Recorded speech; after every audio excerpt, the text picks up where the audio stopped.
Okay, good afternoon to everyone again. I would like to welcome you on today's webinar. Firstly, to introduce myself for those who doesn't know me. I'm Maria Zlateva and I work as a project coordinator of WE.Circular project. This is the project within which we organize the Smart and Sustainable Business for Women Entrepreneurs training program. Part of this training program is today's webinar on which we are talking about the violence against women entrepreneurs.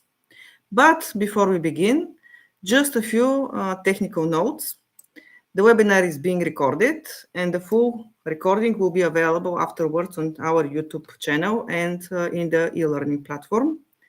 If you are not yet part of this platform, but you would like to join, please send us your email address via the feedback questionnaire that you are going to receive afterward.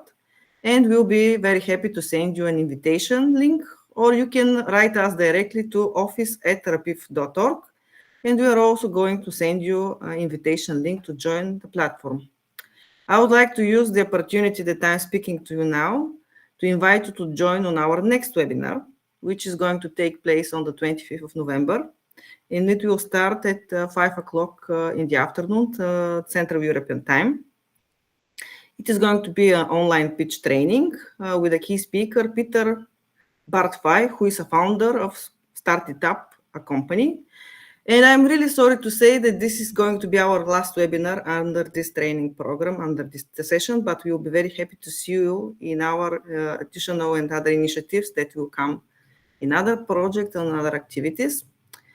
For the upcoming session, you can find more information on our training platform or in our social media channels. Now, let's move to the current webinar presentation. It's my pleasure to introduce our speaker, Ms. Linda Štucbartová. I hope that I pronounced it correctly. Linda is an entrepreneur. She's a leadership coach and founder of Empowerment Self-Defense Czechia. Linda, thank you that you accepted our invitation and for being with us today. The floor is yours. Please feel to introduce yourself and to begin your presentation. And until you are talking about yourself, I'm going to share my screen and we'll support you today with the presenting. Thank you very much. Good afternoon, ladies. And Maria, thank you for all that you do for women entrepreneurs. Thank you for the WE.Circular program and also for this opportunity, because on November 25th, we are starting the event Orange the World, which is the activism of 16 days against violence, women and girls.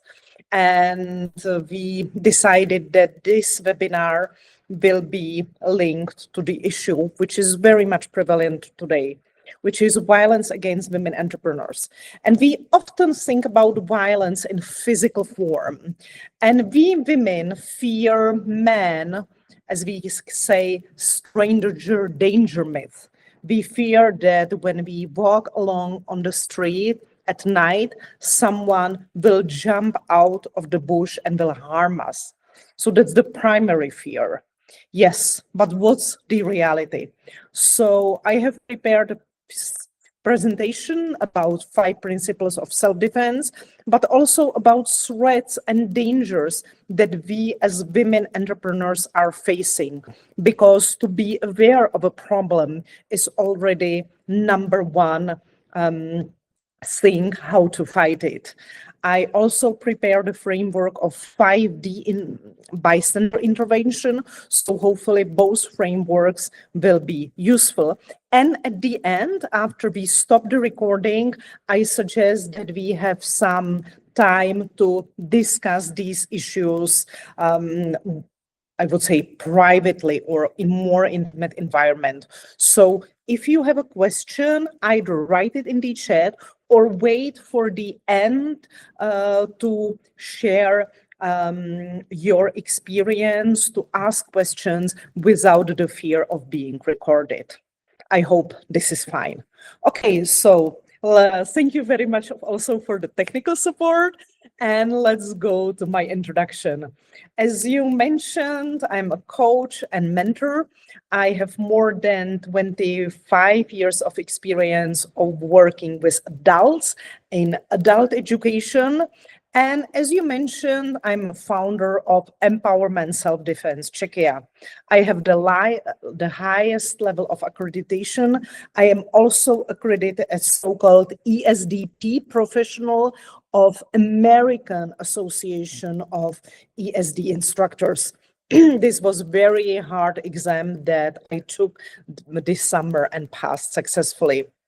I'm also innovation consultant, so I always try to explore the topic of women and technology. I run the project Women in Tech in Czechia because that we are also partners of WE.Circular, because I think if we as women entrepreneurs want to be successful, we need to start using technologies, but technologies also pose risks that I'll be discussing today.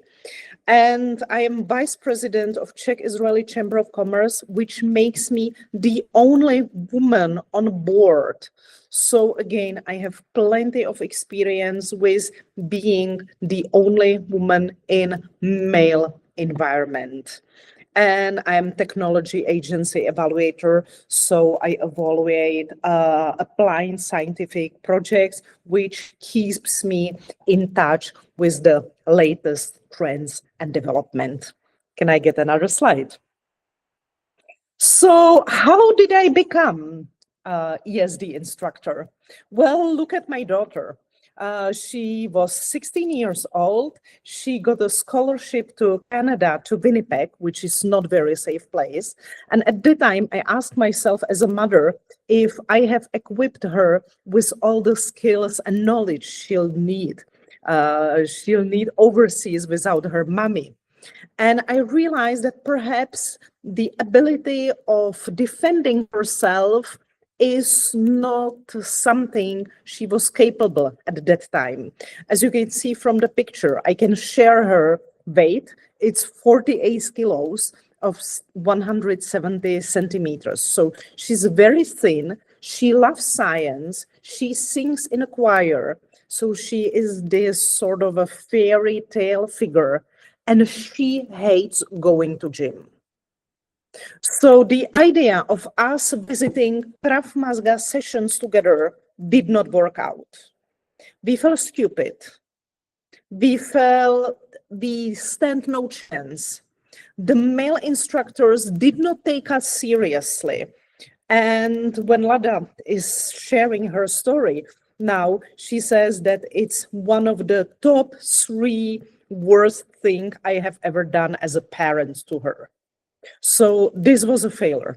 So I started to research the topic of self-defense, and I realized that on one hand, we have very fragile segments of population, children, women, people with disabilities, seniors, and on the other side, we have mostly men doing martial arts or martial sports, and these do not become targets compared to the first segment of population that become targets.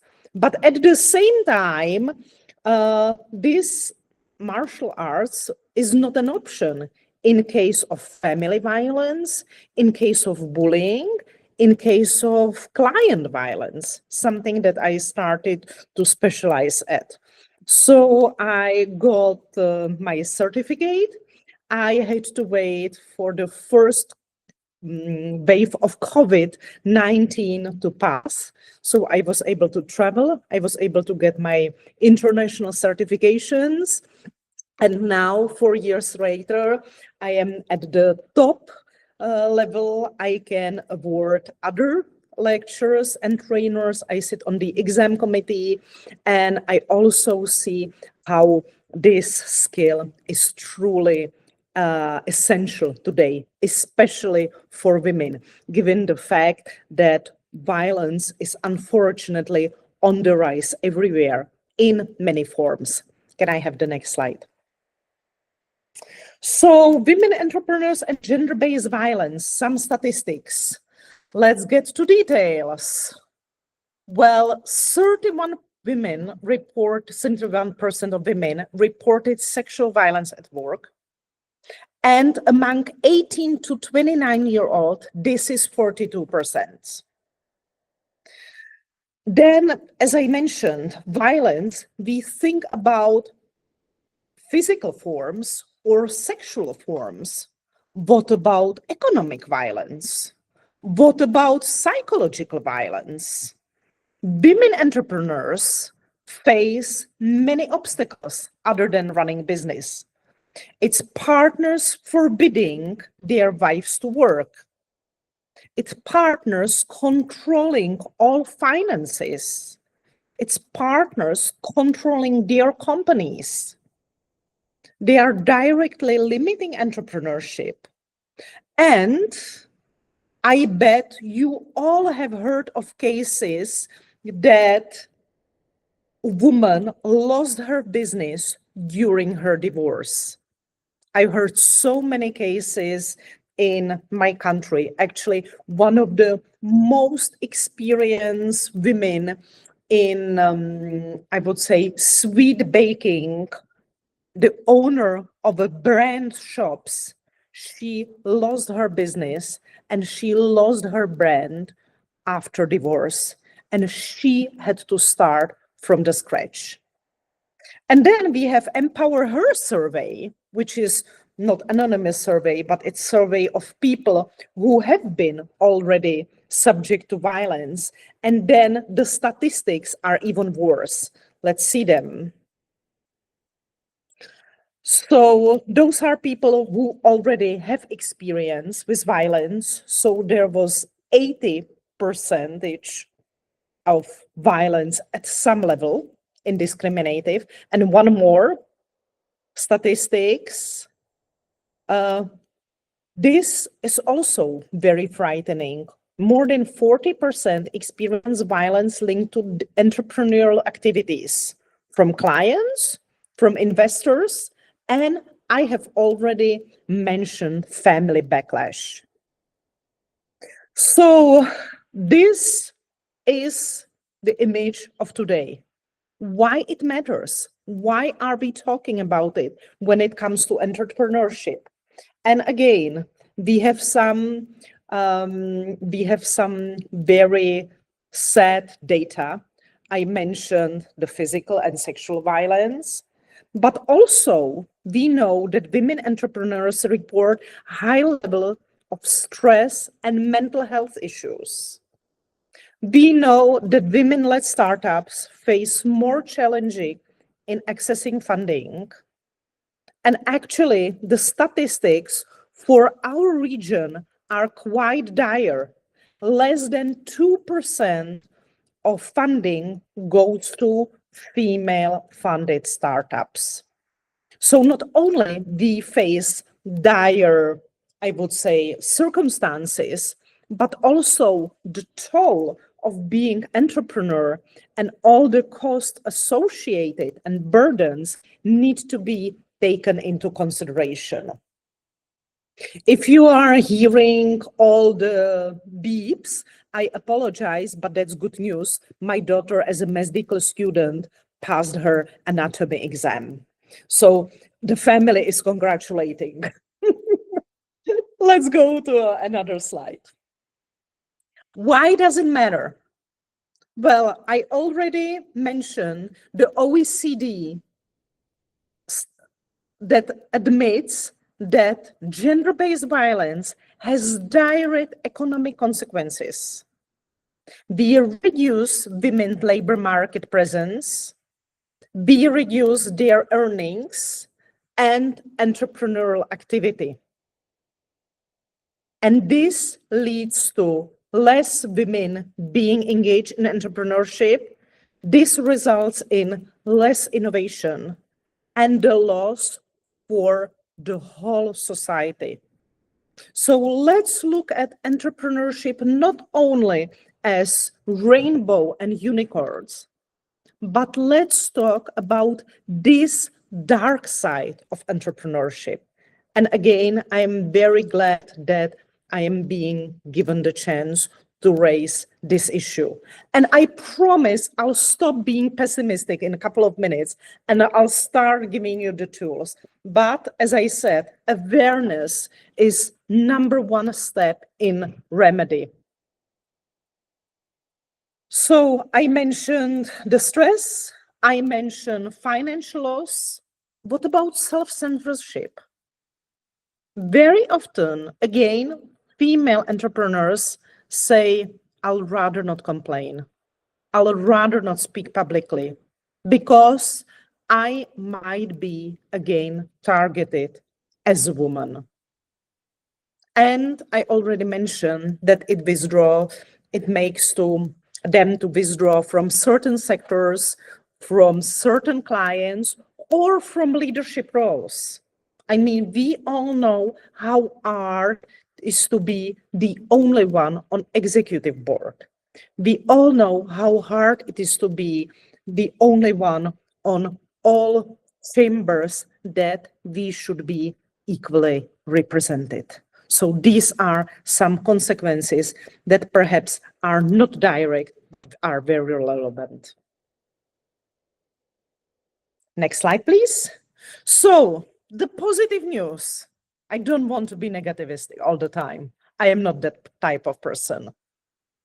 More than 80% of aggression and violence comes from those who are near and dear to us. So it's not this stranger danger myth.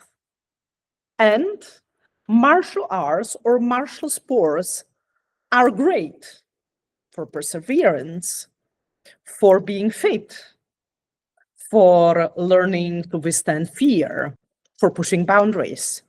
But they do not address the verbal aggression and the levels of aggression I was talking about. So what's the solution? Well, I am proud to introduce the proven and evidence-based method of empowerment self-defense. This is a result of more than 50 years of studies, and it started in the 80s in the United States. Now, the movement is all around the world, on all 5 continents. We have trainers in more than 50 countries, and we are more than close to 400. We will talk about 5 principles. Think, which is prevention and intuition.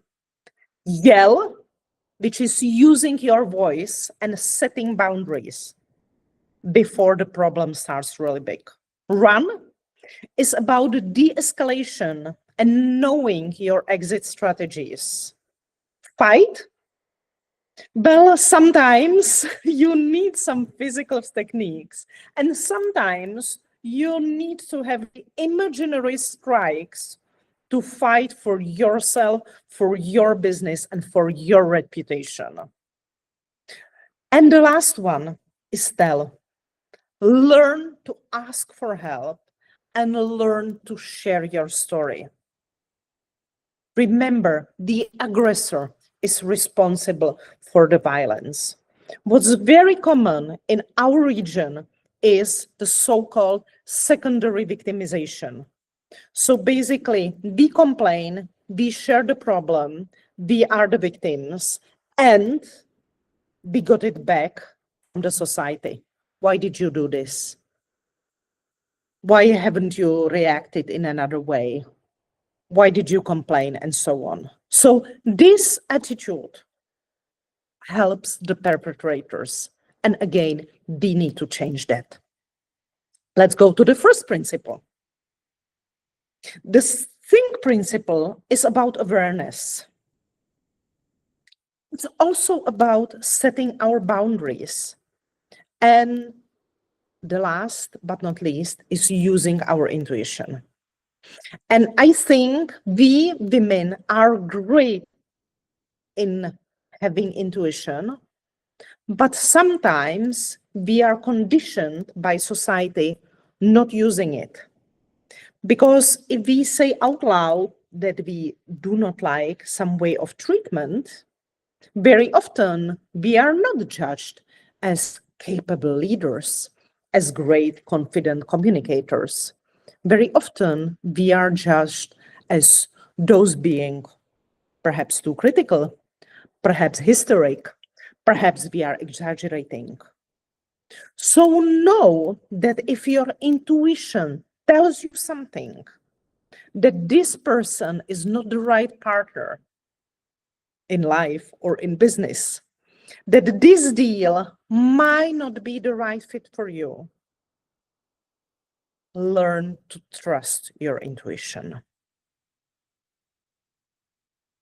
Because if it's proven otherwise, it will take you a long time, a lot of energy, and probably a lot of money to get to the situation when your inner voice that we all have was warning you.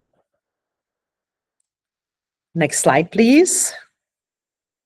So, forms of violence, that's the awareness. Well, probably we have experienced verbal. We know that every third woman has experienced physical violence. I have already mentioned economical violence, which means that you are deprived to use whatever property is yours, whether it's your earnings or whether it's your property. Cyber violence. As I mentioned, women in technology, great enabler. But for us women, also a big danger, because we as women, especially in the cyber world, are attacked more directly and more brutally than our male counterparts. Suddenly, it's not about our capabilities, but it's about the way we look, it's about the way we speak, it's not about the consent, and it starts to be very, very personal and very, very harsh. No one would tell you whatever they write on media from eye to eye, but everyone is willing to write it.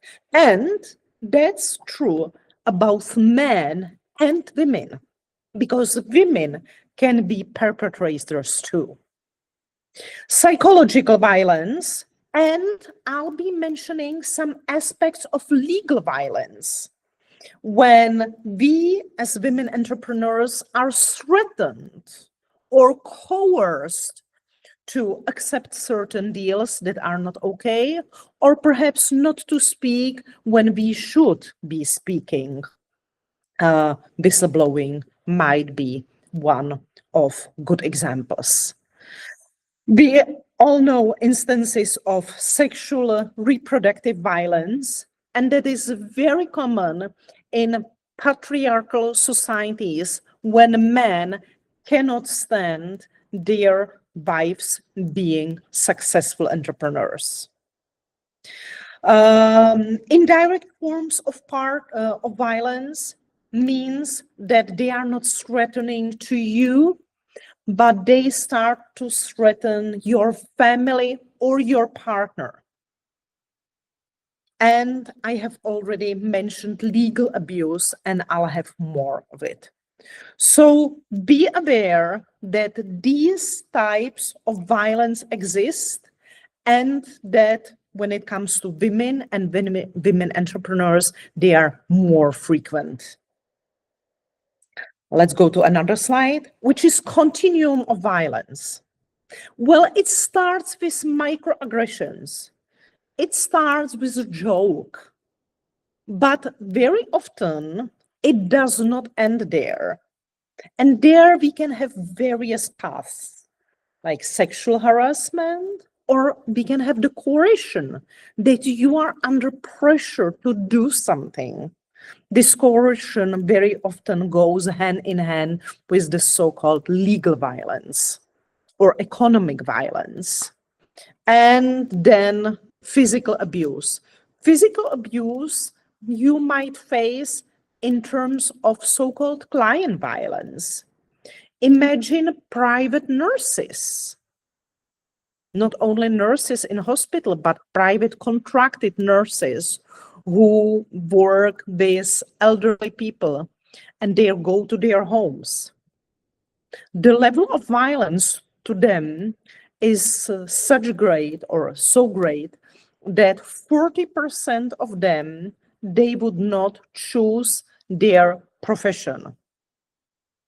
Verbal violence and verbal abuse might come from customers, for example, for women who work at call centers or who deal with customer services online. Again, and these women are often contractors, and they are left without any support from their employer, especially if they are single contractors. So these cases are again of violence instances that comes from those who are near you and should be taken into consideration. Another slide. And yes, legal violence. When I was doing the research during the weekend, it was really mind-blowing. So I will not go into all 10 of them, but basically, if you have time to read it, these are all sorts of lawsuits, threats, filing false complaints, misusing contracts, misusing NDAs to coerce you. So it's a part of, I would say, unfair competition.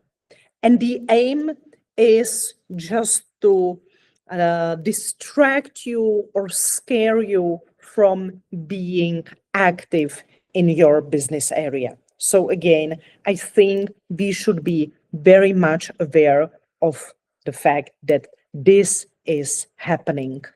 Next slide, please. So when you start facing this, use your voice. Start saying that this is not okay.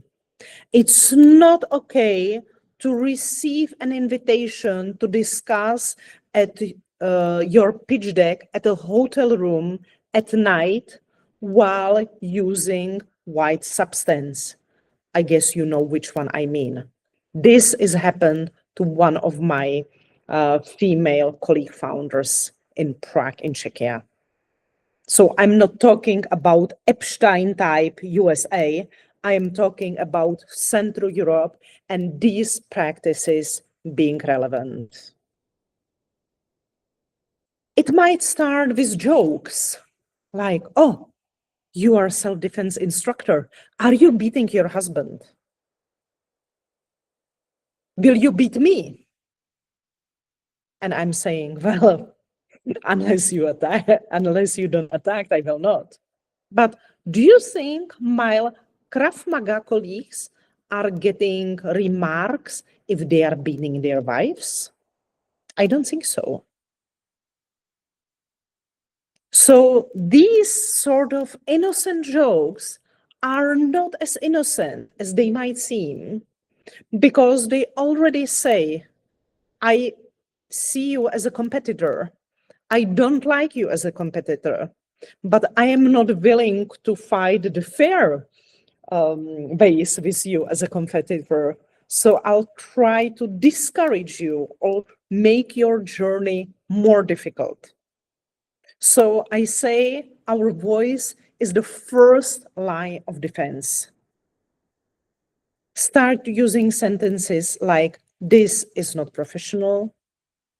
Let's return to the business issue. Say, I don't feel comfortable talking about this. Or you can say, I only meet at public spaces from 9 to 5. Let's schedule a meeting accordingly. 3 levels of communication. This is very important. We have the verbal component, then we have the vocal component, and then we have the body language component. The verbal component comprises only 7%.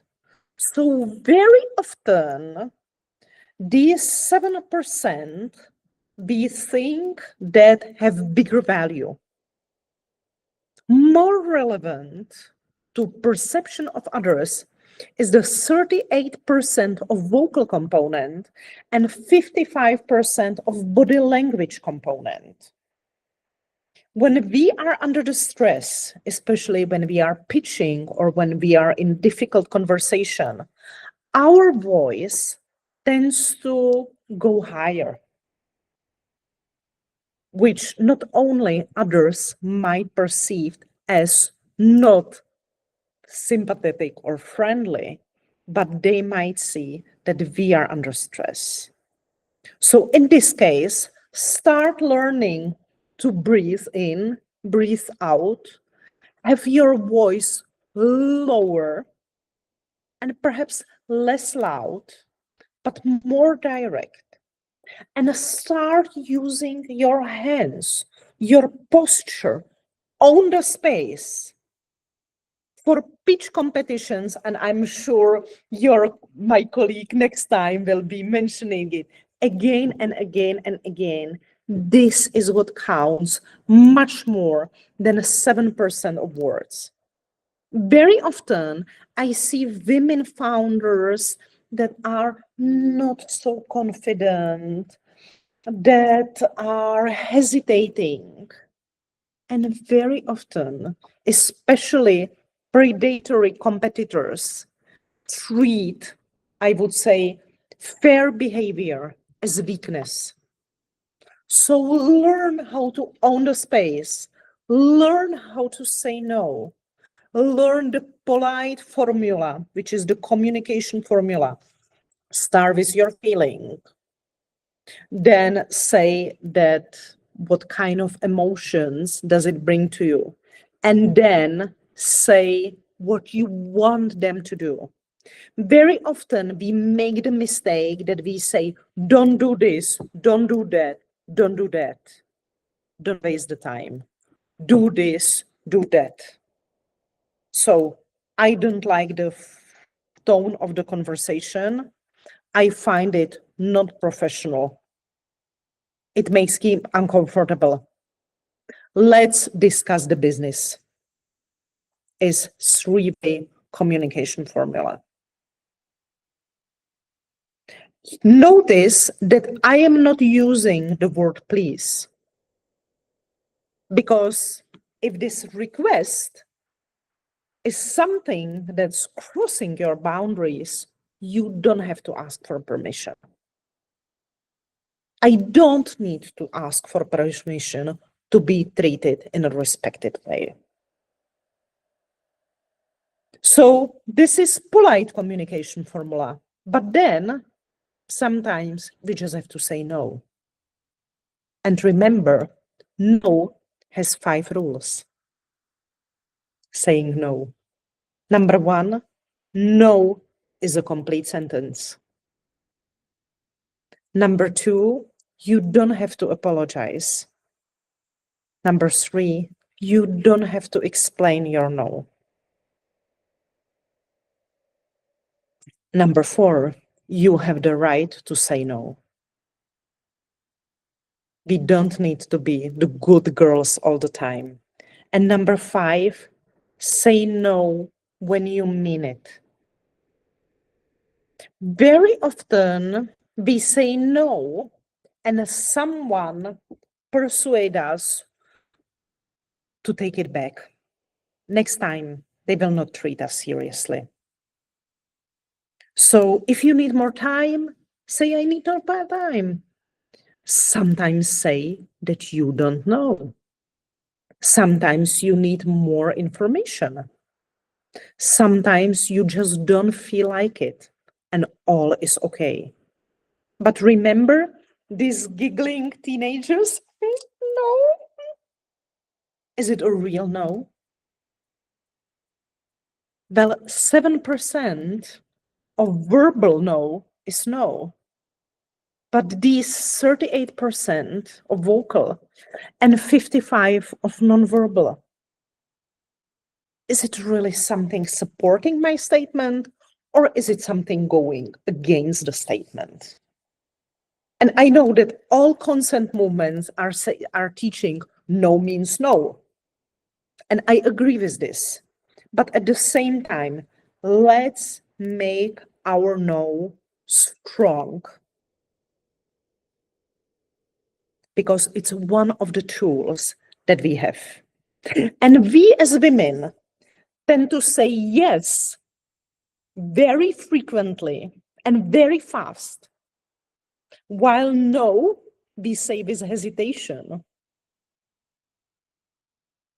and very few times. So my challenge to you is start saying no to others, to offers that do not suit you, to offers that do not pay you enough. Because no to others is a yes to you. Let's go to another principle. Think, yell, run. Well, the master of war, Sun Tzu, said, the greatest victory is that which requires no battle. So in physical self-defense, even Krav Maga lectures tell you, run away, don't fight. In business negotiations, sometimes take a break. Ask your mentor to support you. Ask your lawyer to support you. To me, my lawyer in business is sometimes more important than my spouse. And I've been happily married for 25 years.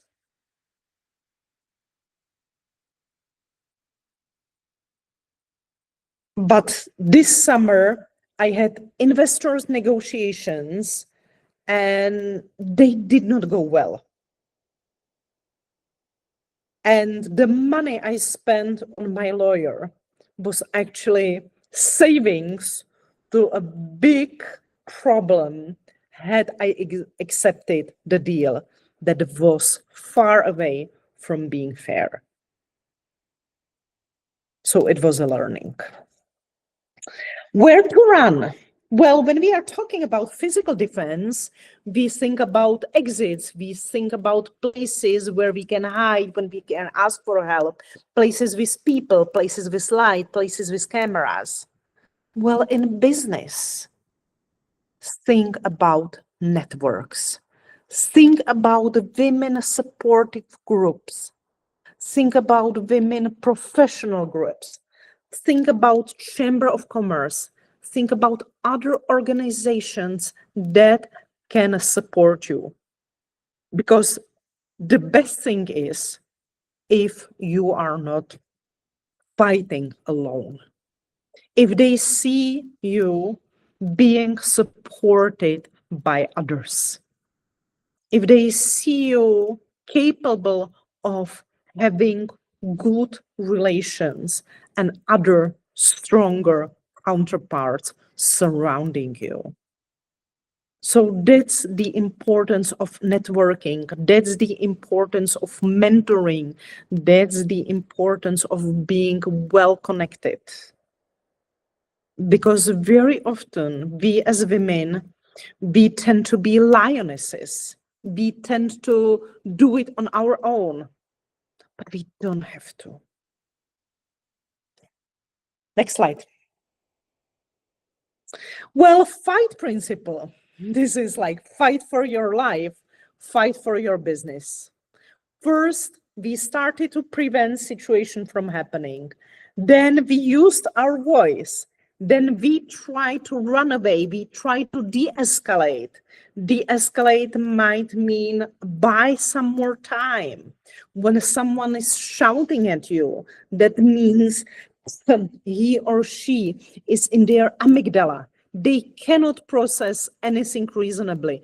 The only right thing to do is to postpone a meeting, perhaps to come next day with another negotiator, perhaps to come next day having someone next to your side.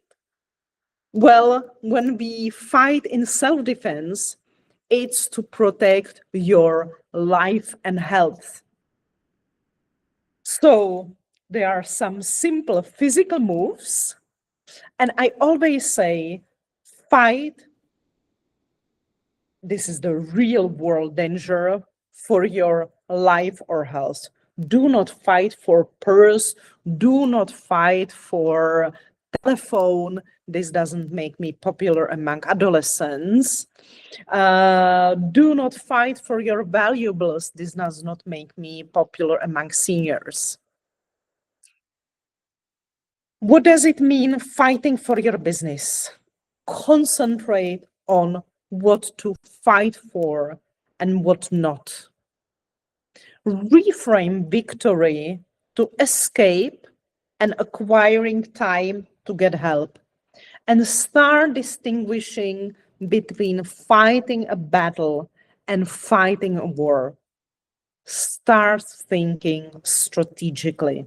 And again and again and again, do not be in this alone. Last principle, share. Well, I mentioned 5 principles: think, yell, run, fight, tell, or share. And this one is also that we always should have 5 people available to protect us. 5 people that can come to our rescue, that can come to support us, that can make us stronger in business or in life. And as I mentioned, beware of secondary victimization. Right now in Czech LinkedIn, there is a very, I would say, nasty story of one successful woman in PR and communication, and very much she is being targeted for something she did or that didn't turn out well. And of course, she's being targeted from competitors, she's being targeted from men, she's being targeted from women. And of course, she faces the fact that in one of her posts, she said, well, you are treating me like this because I am a woman. So again, it backfired. Like she is playing a woman card instead of someone stepping in the discussion and saying, well, it was not a fair treatment to start with. Doesn't matter whether she is a man or woman. That's what happened was not fair, and so on. So that's why we need to share stories. That's why we need to speak about the incidents. And that's also why we need to create conducive environment for sharing. And sometimes LinkedIn or social networks, social media are not the safest places you can imagine. Next slide, please. So 5 Ds of bystander intervention. The previous cases were that something was happening to us directly. But perhaps we might see that something is happening to someone else, whether, again, it's physical, verbal, whether it's personal, or whether it's business. So what would we do? Those 5 Ds methodology is very simple. The number 1, direct, we go there and we say, this is not okay. But then we are becoming target. So I do not recommend that very much.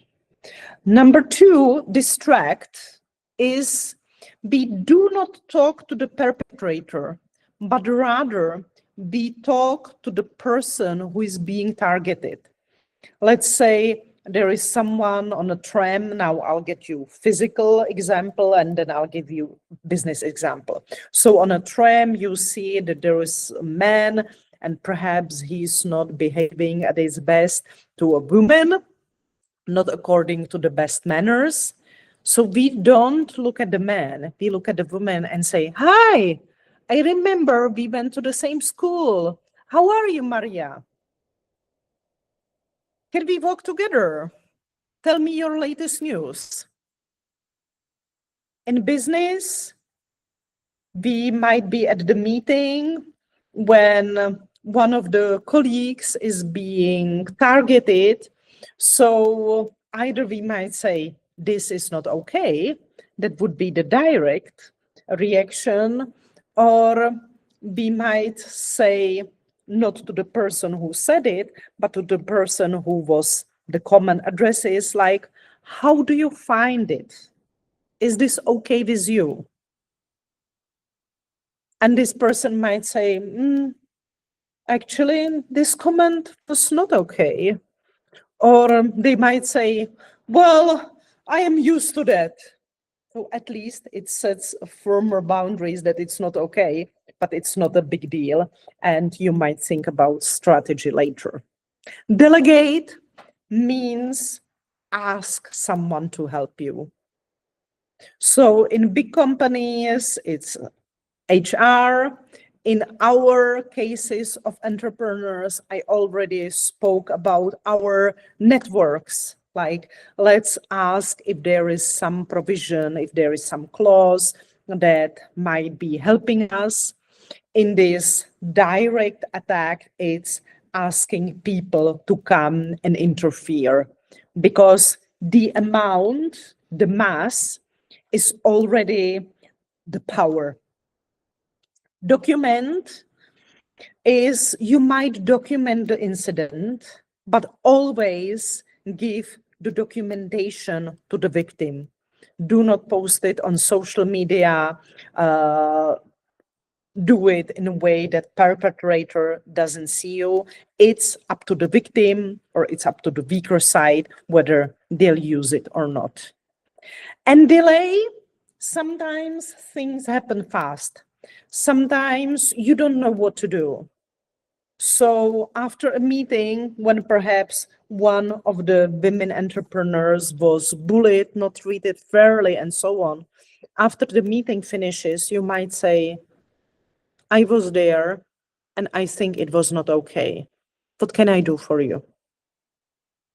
This way, you will not harm yourself, but at the same time, you'll voice that this was not okay and that you might be ready to help. So in this aspect, I gave you a framework that hopefully is useful, is practical, and at the same time is safe. On the other hand, we all can do something about the statistics that I have mentioned earlier, because we are creating the world together. And especially in the US right now, women tend to stand one for another much more than before, because they see it as a critical. If one succeeds, it will help the other to succeed as well. Next slide, please. So I prepared some useful boundary setting sentences about,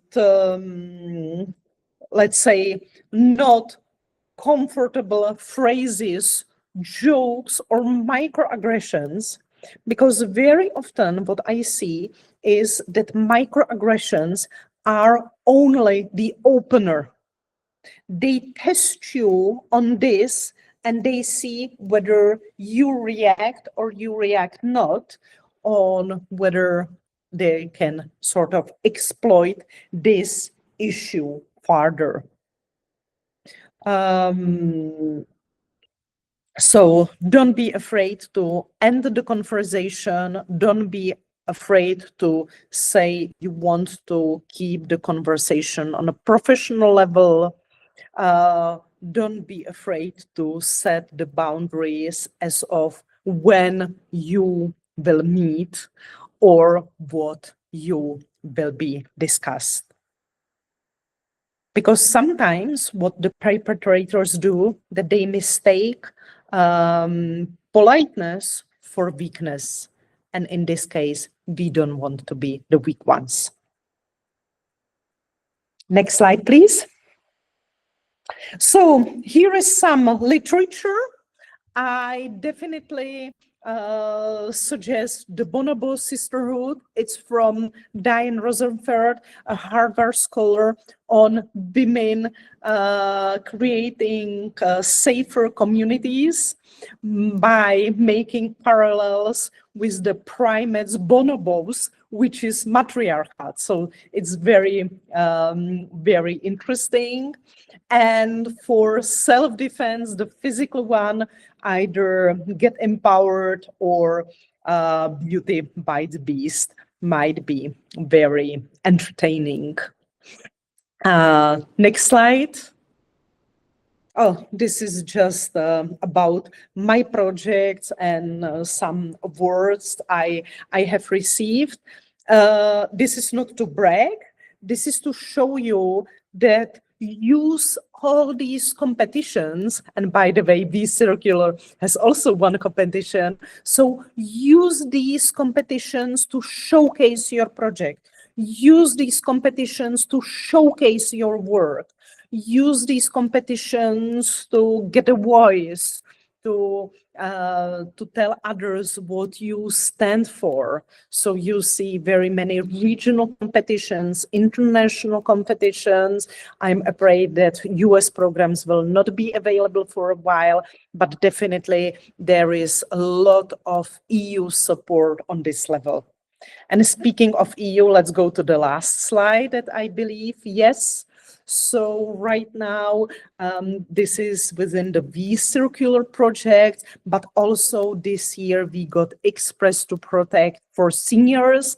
And I was invited as a lecturer for one Erasmus project for people running the orphanages, because the violence is also very much present there. So use the EU framework and use the EU opportunities to grow your business.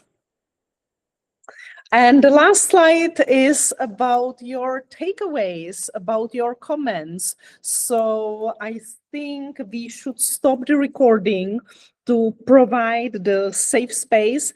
Perhaps we can switch the very last slide, so my contacts will remain for those who would like to contact me, who would see the recording.